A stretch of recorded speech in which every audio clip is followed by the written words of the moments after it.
Well, hello. I bet you did not expect to see this when you clicked onto this video. A guy offering a video and some opinions about a camera whilst he's on a kayak and a drone's following him. So, you know, it's a bit weird, not gonna lie, it is a bit weird, but I thought, you know what? Now you're gonna have to just wait and see exactly what this video is about.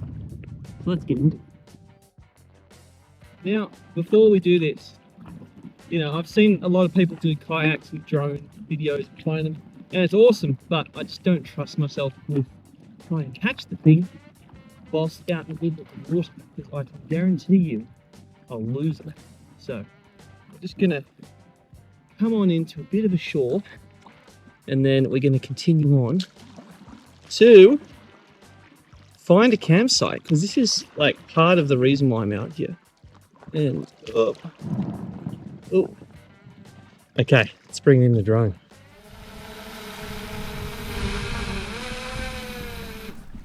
All right, so I found my campsite, which I'm sure you guys have been busting to know whether I made it or not.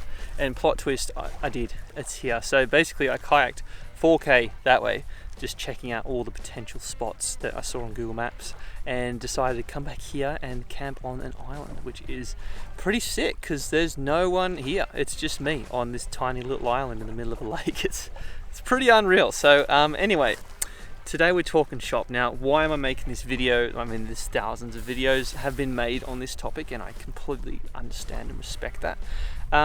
It's basically because this video up here hit 18,000 views recently, and that's pretty wild. And it was a direct comparison between the a7IV and a6400, which I did because I own both. But you know what? It's been a couple of years since that video was done. So I thought I'd do a relevance video and indirectly compare this to the a6700, which I haven't actually tried. I don't plan to try it, and you'll find out along why in this video. And yeah, we're gonna talk. We're just gonna sit and talk because look at where we are. It's a sick spot. It's a sick spot, and it's literally just us on this island, which is pretty cool. So, a6700. Let's talk. We've got a new sensor, 26 megapixel. It's got in-body image stabilization. Has a flip-out screen, which, you know, I'm sure everyone can appreciate. And what else does it have? I've brought notes with me. See, like, look how dedicated I am to you guys. I actually printed notes, brought them with me on the kayak, and I'm out here talking to you. But it has 11 frames a second shoot speed in photo mode, which is exactly what the a6400 has got. It's got 4K 120, 4K 60. It's got a new battery, so it's got the full frame camera batteries. And it's got the 1.5 times crop as, well, it's a crop sensor camera, so you'd hope that, you know, at least I picked up on that. Now, that's all well and good, you know, it's fine. But then people go, oh, you know, this is a 5-year-old camera, the a6400, and, you know, it has all these things that it's just out of date and then it's no good. Now, I'm here to tell you, basically, and long story short, is that knowing what I know now with this camera, and also with the break that I took last year and getting back into it, now if I didn't have the a7IV and I had just had this camera that I'm speaking to you on in front of, I wouldn't have bought the a7IV. Now that's a pretty big plot twist, because I should have said that later on, because that's what YouTube people do. They go, stay to the end of the video. But you know, it's the truth, and it's just like, it's a pretty poignant fact. Like, this camera has a lot more stuff than, you know, you ever really gonna use or need, to be honest. And it's great. So I thought I'd just run through some of the things to, you know, calm your mind, basically, if it's still a relevant camera this year and all that stuff that everyone gets worked up about. Now, I'm just going to throw it right out here. If you are someone who needs to be making production videos and you're shooting for clients all the time and you need all the latest bells and whistles, well, I don't know why you clicked on this video, to be completely honest, because this video isn't for you. This video is more for people who are wanting to get into the photography game, maybe start YouTube. And you know, this is the camera I started on, and it's been great. So, well, we're going to speak on that level, and I think that'll be the easiest way to, you know, to get the message across. Because, you know, if you need that stuff, go find another video somewhere around. You know, there's 50 million billion videos on it. So we're talking straight a6400, a6700, not really.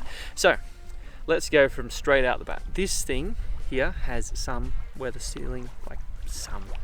Now it says that. I have had this camera basically, you know, waterlogged, let's just call that. I was caught in a huge storm, I had it in my camera bag, and it was completely saturated. And that was several years ago, and I'm filming on it now, believe it or not. This is the camera. My GoPro is somewhere, it's over there on the Kayak, but it's fine. It's water sealed enough, like it doesn't need anything else. And if you think you read, oh, it's got some weather sealing, it's not going to be fully waterproof. This is as waterproof as you need it to be. Can you submerge it?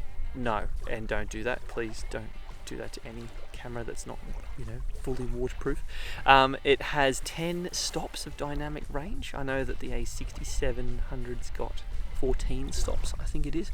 This has got 10 stops, and what that basically means is that the more you need that dynamic range, like the darker it gets or the lighter it gets, you're just going to be relying more on the lenses. Now, when it comes to lenses, because this body is not stabilized, right, and the a67 is stabilized, right, so that just basically means you need to get a stabilized lens. Now, I'm a huge advocate of the setup I have right now, which is the Tamron 17-70. I've done plenty of videos on it. I don't need to do another one. They're up here somewhere you can go and check out. And if you have a stabilized lens, then you don't need a stabilized body. And that is the truth, right?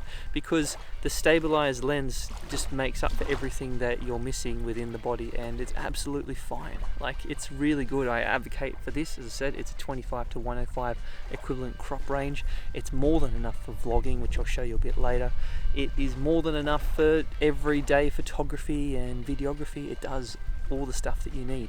Now, what else? I'm just looking at my little notes just here. Probably the biggest thing I would say is video, right? Like, so this camera here that there's too many numbers in this video, but this camera I'm shooting on right here is 4K 24, which is what you're seeing right now, and then there's 4K 30. Now, 4K 30 crops in at 1.2 times. Now, I don't know why it does that. It's incredibly, frustrating if you don't know that it's going to be there, but it is there. And so once you do know, then it's fine. Like, you just get used to it and you adjust your parameters as needs be. So that is something to be aware about. I know that the other, a6700, as I said, it's got 4K 120 and 4K 60, but seriously, like, if you're starting out, how often are you going to use it? Like, seriously, like, really think about, do you need a camera that does 4K 120? Because this camera does 180, 120, and it's fine.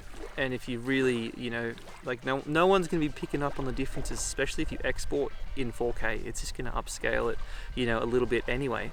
So to buy it purely for those videography aspects, I would say, is not worthwhile, especially if you're starting out. Because as you're starting out, you just want to get used to, making a video. How do I film a video? How do I shoot? How do I talk to the camera? Because sometimes it can be pretty scary.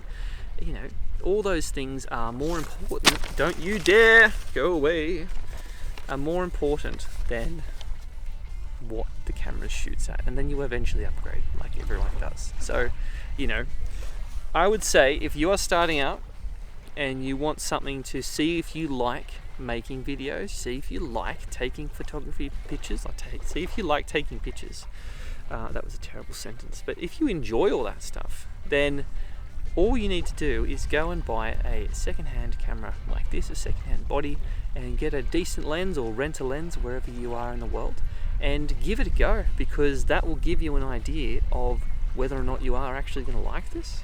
Because let me tell you, as someone who makes videos and who took a break and all that stuff, but who makes videos regularly, it is a lot. Like, it's a lot, especially if you're trying to juggle another full-time job that is your money job, and then you're doing this on the side. Like, you have to be able to compensate for it, and it takes time. So, and I'm not dissuading anyone to do it, because I love making videos and I think that it's a wonderful thing to do. So I think really think about what you need, and I think that's the core of this video. Think about what it is you need. If you're just starting out, you might not you might not like it in 6 months. And then if you've only bought one body, one lens, then it's fine. It's, you haven't lost too much money. You can sell it on, and you've got some value out of what you've purchased. And I think that's a much better option than going and buying the latest and greatest straight away and then seeing if you like it from there. Wouldn't recommend it. Would not recommend it, trust me. Now, what I would like to also mention, because I have to look down at my notes because they're blowing off, is this camera has got a crazy autofocus for video, and it's significantly faster than the a7IV. Told you there's a lot of numbers in this video. And it's got 0.2 of a second autofocus. I'm just going to show you with my hand. Ready? So, whoa.